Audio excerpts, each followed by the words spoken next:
Başaklı köyünden Hacı Gündüz.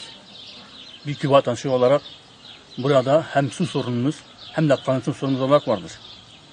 Bu arada arkada gördüğünüz yer 3 aydan beridir kanalizasyonun patlamasıyla, meydanların su taşmasıyla hem çocuklarımız hem hayvanlarımız talaf olmaktadır. Bunların belediye müracaat ettiğimiz halde de kimse bize başvurup da bir yetkili yardım etmedi. Bunları kendi imkanlarımızla, su motorlarıyla, dinamolarla tahliye ederek kanalizasyonları yolu aşarak çay dijenlerine boşalttı bunları. Bizim burada hem yetkililerden, genellikle çok rica ediyoruz, yetkililerden hem kanalizasyon sorunlarımızı hem de su, içme sorunlarımızı müdahale etmelerini ve gereken ne gerekiyorsa yapmalarını istiyoruz. Bizim burada su içme sorunlarımızı ölçerek 950 klor, 1150 klora kadar dahi çıkıyor. Biz yani bu suyu gelip de kendileri şahsları içerler mi bu suyu? Hani biz burada köylü olarak çok hem içme su olarak hem kanalizasyon şebekesi olarak görüyorsunuz. Her taraf su pislik içine. Şu anda gördünüz. O da yani imkanlarımız dahili. Bunları boşalttığımız halde bu şekilde görünüyor. Eğer bunu ilk başta gördüğünüz halde görseydiniz en aşağı 30-40 metre, 100 metre kadar kendi alandaki içerisini hepsini pislik altına toplamışlar.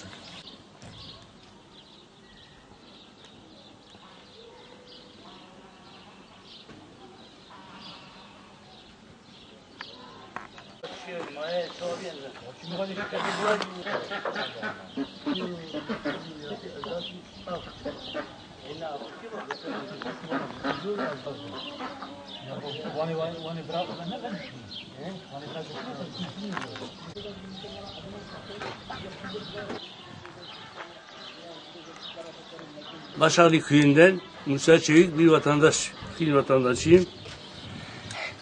Şimdi bir ara Çınar'a gittim. Hem belediye hem bizzat kaymakam beyle görüştüm. Dedim bizim kanalizasyon tıkanmış, bozulmuş, yıkılmış. Bizim oraları hepsi su dolmuş. Dedi bir ekip günlerini bekledim. Gelmediler. Belediyeye gittim. Belediyeye geleceğim. O da gelmedi. Geçen cuma gittim bir dilekçe valiliğe de verdim. Dilekçeyi valiliğe de verdim. Onlar da dilekçemi incelediler, imzaladılar diye bir ekip göndereceğim. Cuma günü gittim. Dedi pazartesi, en geç pazartesi günü o da gelmedi. Bu su buralar 2-3 aydır bu su dolmuş havlimiz. Kapı önümüz bu kanalizasyon suları hepsi hastalıktır, pistir. Biz suyun altından kalmışız.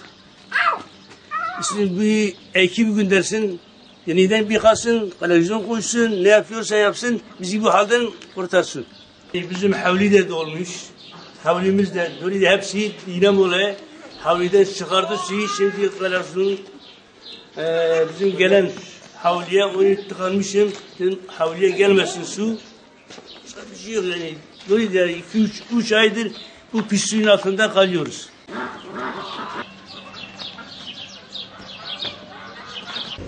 آبا مهات شبکه جمعی رشاد کشاد مگیش کشاد مالی خواه و دهر و دوزر و ما آب خواد و برین آب هات کس مشکلین کلی زونی ما انا ختمان دینه جبر وار حیات تنه پیسلغی بشه ملت را ناکبه جی کلمه شانه نه بشه نه برو آبا ما تنه یک مبیر لی خسنابا بیری مد حوشه دنه Güç kirejliğine ne var? Vallahi beni çaydan erkek çartlı kirej digre. Yani güç benimle hoş gibi.